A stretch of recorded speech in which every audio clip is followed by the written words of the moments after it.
Okay. బాబా మణిజా ఆ టైంలో మండల్ హాల్‌లో ఉండేటప్పుడు అది జరిగిన విషయం. ఒక చిన్న ఇన్సిడెంట్ గురించి. బాబా మణిజా ఒక సందర్భంలో ఇలా చెప్పారు. బాబాతో మన సహజీవనం చాలా కష్టంగా ఉండేది. మాకు ఉదయం, సాయంత్రం, రాత్రి, పగలు అనే తేడావే ఉండేది కాదు. కాలానికి అతీతంగా మా జీవితాలు సాగేవి. కానీ ఈ తరం వారిని చూస్తే చాలా జాలేస్తుంది. వారికి దేనికి టైం ఉండదు. ఎప్పుడూ దిగులుగా ఉంటారు.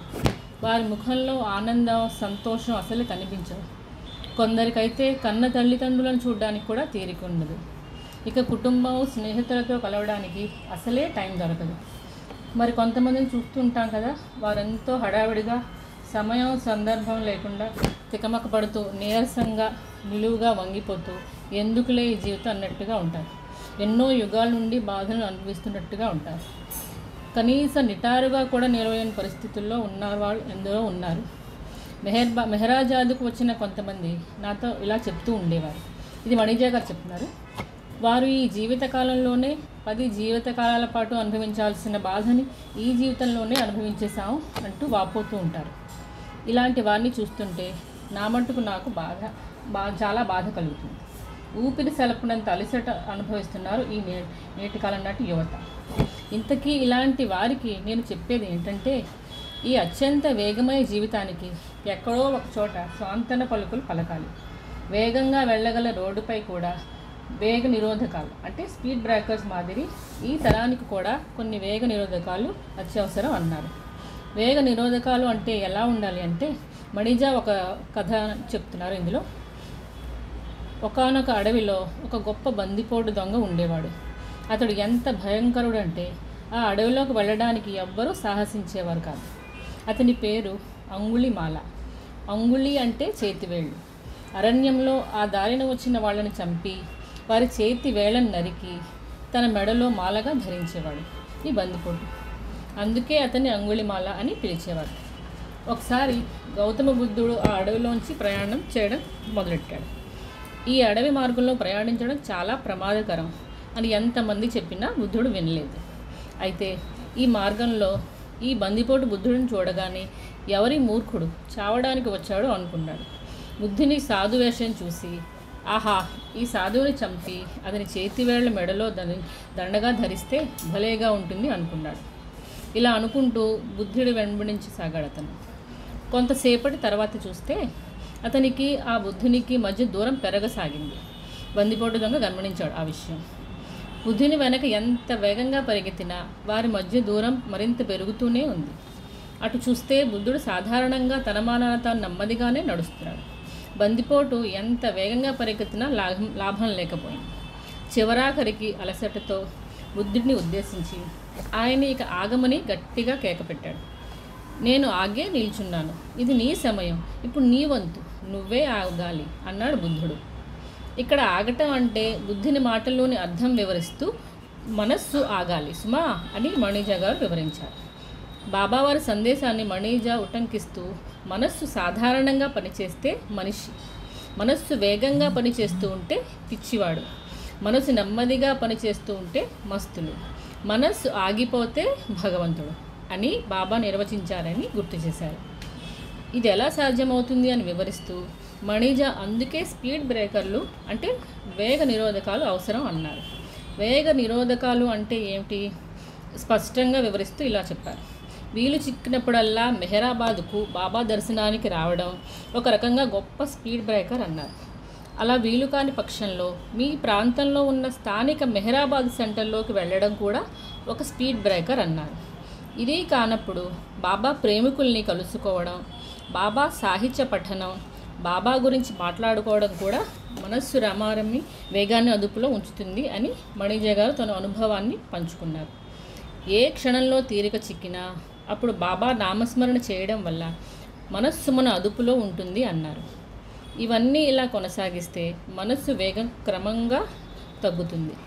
ఒకానొక రోజుకి అది ఆగిపోతుంది.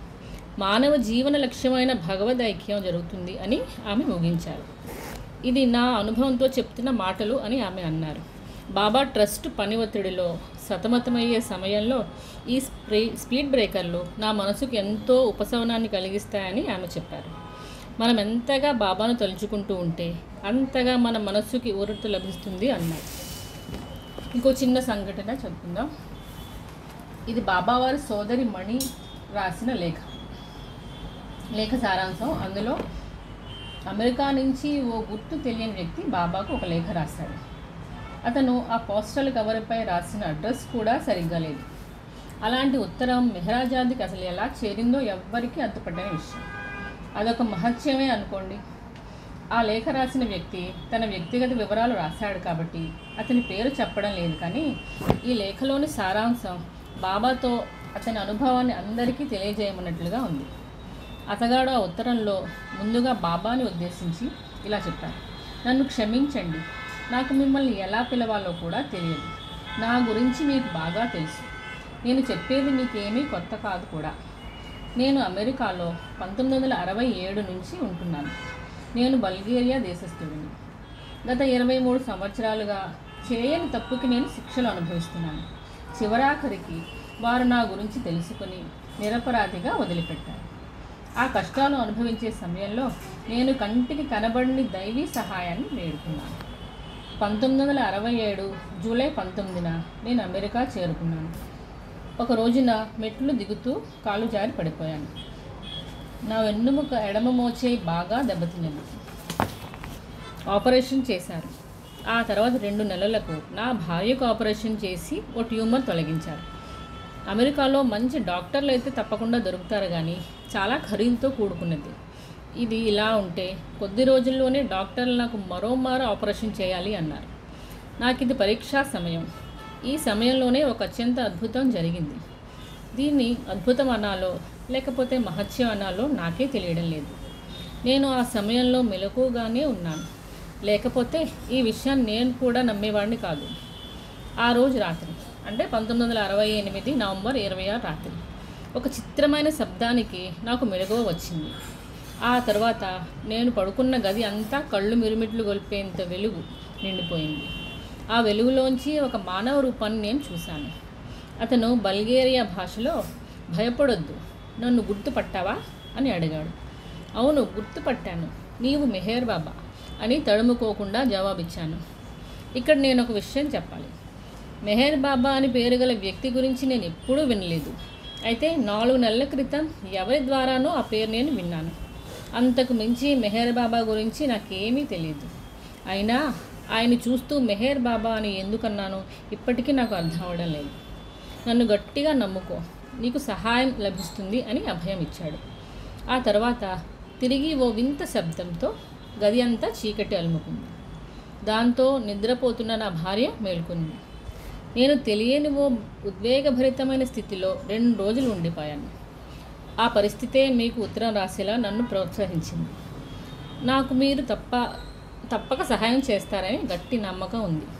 నేను మీకు ఏ విధంగా సేవ చేయగలను, మీ ఆదేశాలకై ఆశగా ఎదురు చూస్తున్నానని లేఖ ముగించాడు అతను.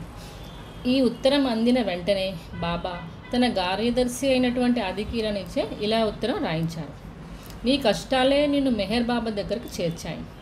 నీ కష్టకాలంలో బాబా నీతోనే ఉన్నాడని, ఆయన కొంగు గట్టిగా పట్టుకుంటే బాబా నీకు ఎల్లవేళలా తోడుగా ఉంటారు అని జవాబు రాశారు. 80వ ఫ్యామిలీ లెటర్స్లో బాబా సోదరి మణిజా ఇరానీ 1969 జనవరి 26 యూరోప్ అమెరికాలోని ప్రేమికులను ఉద్దేశించి ఇలా రాశారు: బాబా ఎల్లవేళలా మన భౌతిక కష్టాలు తొలగిస్తారు అని కాదు, కానీ ఆయన ప్రేమలో ఎలాంటి కష్టాలనైనా భరించగలిగే శక్తి మనకు లభిస్తుంది అని మణిజా గారు ఈ లేఖలో ముగించారు. జై బాబా అండి. ఒక చిన్న సంఘటన, నామస్మరణ యొక్క గొప్పతనం గురించి. అవతార్ మెహర్ బాబా కీజే. నామస్మరణ యాంత్రికమైనా సరే అది చాలా విలువైనది అని తెలిపే ఒక చిన్న సంఘటన. నా దివ్యాధికారంతో నేను చెప్తున్నాను, నేను పురాణ పురుషుడను, దేవదేవుడను. నా నామస్మరణ నిరంతరం చేయడం ద్వారా మీకు సంస్కార బంధనాల నుండి విముక్తి కలుగుతుంది. గత జన్మ సంస్కారాల బంధనాలు కూడా క్రమేపీ తగ్గుతాయి. ఇందుకు నా నామస్మరణ ఒక్కటే చక్కటి తరుణోపాయం అని మెహర్ బాబా పలు సందర్భాల్లో తన ప్రేమికులకు వివరించారు.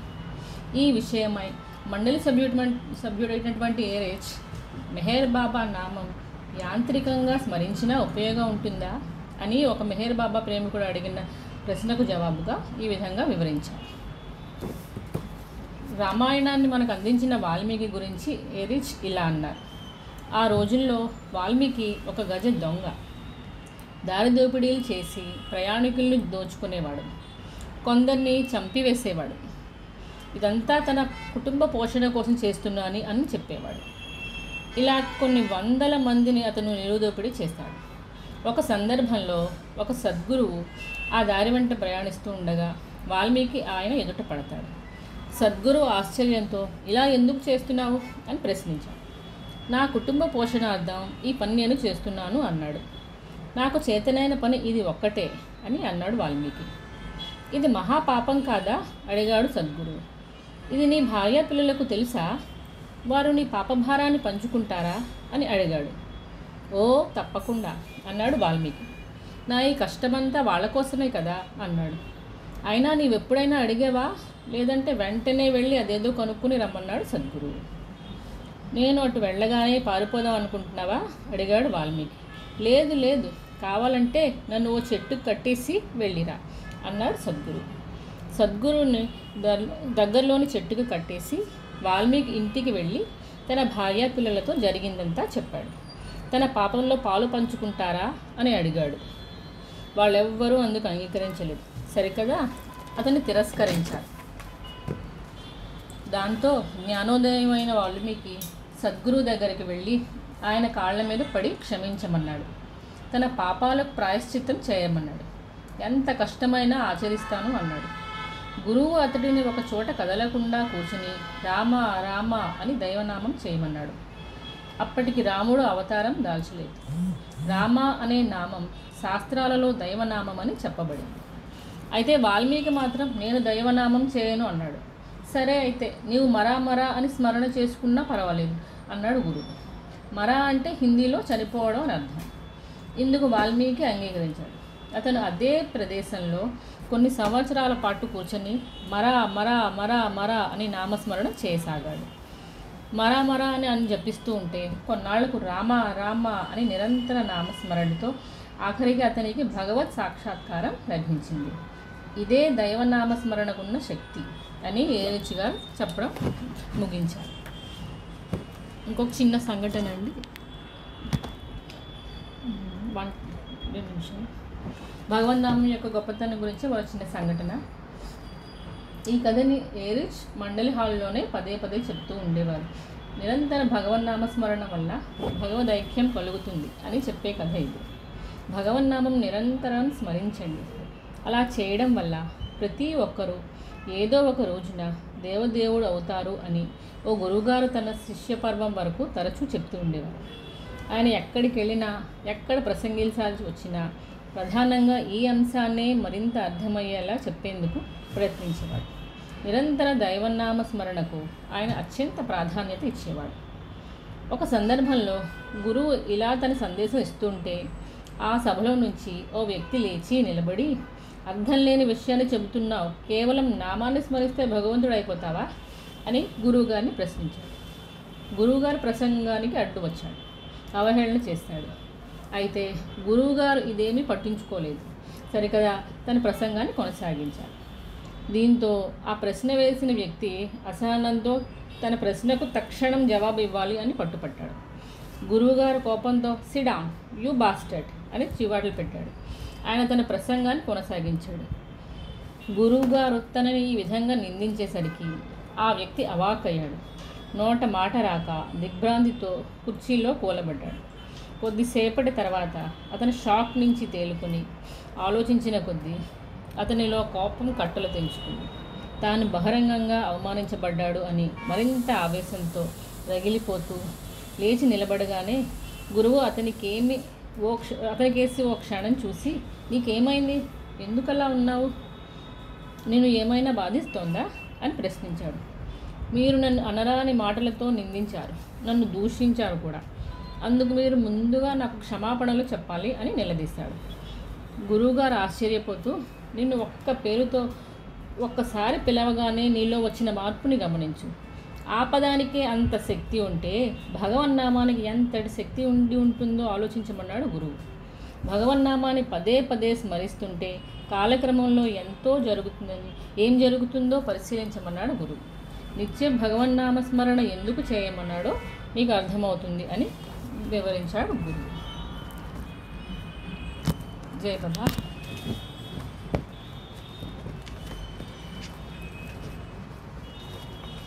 ఇంకా టైం ఉందండి. ఎంత టైం? 9 minutes ఉందండి. సరే, చిన్న ఇన్సిడెంట్ చేస్తాను, చదివిస్తాను. ఇంకో చిన్న ఇన్సిడెంట్ ప్రార్థన యొక్క గొప్పతనం గురించి.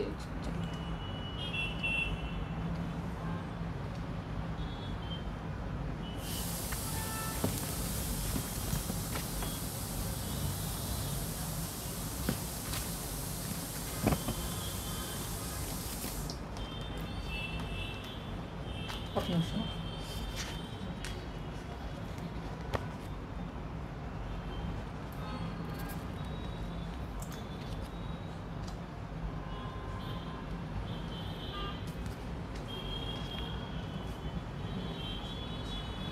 ఓకే, విధేయత గురించి ఒక చిన్న స్టోరీ చదువుతాండి, తర్వాత ఒక సాంగ్ పాడతాను. బాబా ఒక సందర్భంలో అలోబాకి విధేయత గురించి చెప్తూ, why use your head, just do as I tell you, by becoming wise you yourself come to trouble అని ఈ కథను బాబా స్వయంగా అలోబాతో చెప్పారు.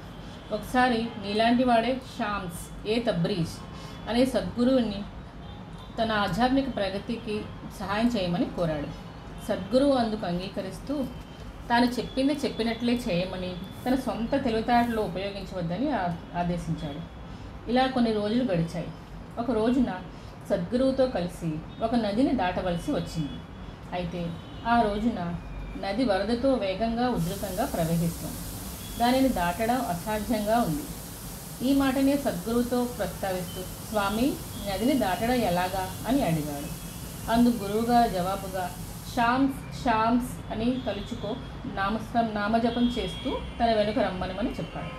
దాంతో ఆ శిష్యుడు గురువుగారు చెప్పినట్టు షామ్స్ షామ్స్ అంటూ గురువుగారు వెంటనే నడిచాడు. అయితే కొంత సమయం గడిచాక తన గురువు కూడా ఏదో నామం స్మరిస్తున్నాడు అని గమనించాడు. చాలా జాగ్రత్తగా వింటే తన గురువుగారు అల్లా అల్లా అల్లా అని స్మరిస్తూ ముందుకు నడుస్తున్నాడు. నది రెండుగా చీలి దారి ఇవ్వటం గమనించాడు. ఆయన కూడా అల్లా అల్లా అంటే నేను షామ్స్ అని ఎందుకు అనాలి అని అనుకుంటూ గురువుగారు చెప్పినట్టు ఆయన నామస్మరణ ఆపివేసి సద్గురువు స్మరిస్తున్నట్టు అల్లా అల్లా అలీ అని నామస్మరణ చేయడం మొదలెట్టాడు. ఆ తర్వాత కొద్ది క్షణానికి నదీ గర్భంలో మునిగిపోయాడు, ప్రాణాలు కోల్పోయాడు అని బాబా వివరించారు. సో అలోబాబా గారికి ఈ కథను చెప్పి, నేను నీకు కొన్ని వేల సార్లు హెచ్చరించాను, నేను చెప్పినట్టు పాటించు, నీ సొంత ప్రజ్ఞానం విచక్షణ జ్ఞానం ప్రదర్శించాల్సిన అవసరం లేదు అని గట్టిగా మందలించాడు. ఈ విధంగా అతను విధేయత గురించి ఒక చిన్న కథను వివరించారు. జై బాబా. ఒక చిన్న పాట పాడుతుంది ఇప్పుడు. अवतार मेहर बाबा की जय, अवतार मेहर बाबा की जय, अवतार मेहर बाबा की जय. हाईगा हाईगा हाईगा मेहर अवतार मूर्ति नी कोलुवरे, सच्च परमात्मा ये तेंचे धरणिकी. हाईगा हाईगा हाईगा मेहर अवतार मूर्ति नी कोलुवरे, सच परमात्मा ये तेंचे धरणिकी.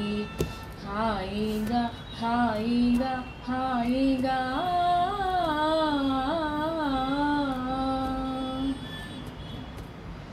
प्रभु वरुदिंची बहुकालमायने, అనతి కాలంలో నిర్యాణముందినే. ప్రభు అరుదించి బహుకాలమాయనే, అనతి కాలంలో నిర్యాణముందినే. వినతి మన్నించి ప్రభు చెంత చేరుమా, అదను దాటేనా మరి రాదు కోరినా. వినతి మన్నించి ప్రభు చెంత చేరుమా, అదను దాటేనా మరి రాదు కోరినా. మాయ తెరలన్నీ తొలగించు దైవము, మనల దైవముగా సరిచేయు నేస్తము. మాయ తెరలన్నీ తొలగించు దైవము, మనల దైవముగా సరిచేయు నేస్తము. హాయిగా హాయిగా హాయిగా మెహరవతారమూర్తిని కొలువరే, సత్య పరమాత్మయే తెంచే ధరణికి. హాయిగా హాయిగా హాయిగా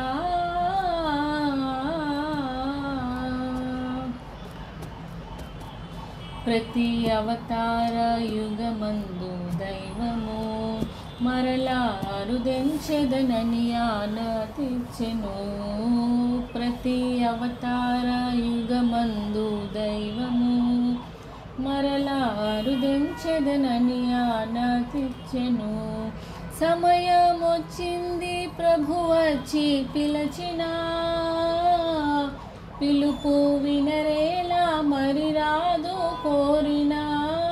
సమయమొచ్చింది ప్రభు వచ్చి పిలచినా, పిలుపు వినరేలా మరి రాదు కోరినా. స్వమత భేదాలు తొలగించి తీరుగా, అతని చేరావతరింతువు నేరుగా. స్వమత భేదాలు తొలగించి తీరుగా, అతని చేరావతరింతువు నేరుగా. హాయిగా హాయిగా హాయిగా మెహరవతారమూర్తిని కొలువరే, సత్య పరమాత్మయే తెంచే ధరణికి. హాయిగా హాయిగా హాయిగా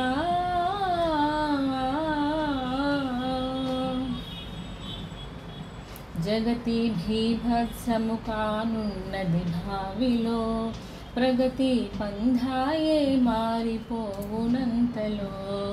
జగతి భీభత్సము కానున్నది భావిలో, ప్రగతి పంధాయే మారిపోవునంతలో. బ్రతుకే దుస్థిరమౌ ప్రతి జీవికి భూమిపై, బాబా రక్షణయే శరణమౌ నాటికి. బ్రతుకే దుస్థిరమౌ ప్రతి జీవికి భూమిపై, బాబా రక్షణయే శరణమౌ నాటికి. పతిత పావనుడౌ పరమాత్ముని సేవలో, తనువు గడిపావా సుఖింతువు హాయిగా. పతిత పావనుడౌ పరమాత్ముని సేవలో, తనువు గడిపావా సుఖింతువు హాయిగా. హాయిగా హాయిగా హాయిగా మెహరవతారమూర్తిని కొలువరే, సత్య పరమాత్మయే తెంచే ధరణికి. హాయిగా హాయిగా హాయిగా అవతార్ మెహర్ బాబాకి జై. జై బాబా అండి, అందరికీ జై బాబా. Thank you. జై బాబా అండి ఉమ్మ గారు, చాలా చక్కటి విషయాన్ని మా అందరికి చదివి వినిపించారు. ధన్యవాదాలు మీకు. అలాగే చక్కటి పాటలు కూడా పాడారు. ధన్యవాదాలు. జై బాబా. ఇప్పుడు హారతి నేను పాడుతున్నాను.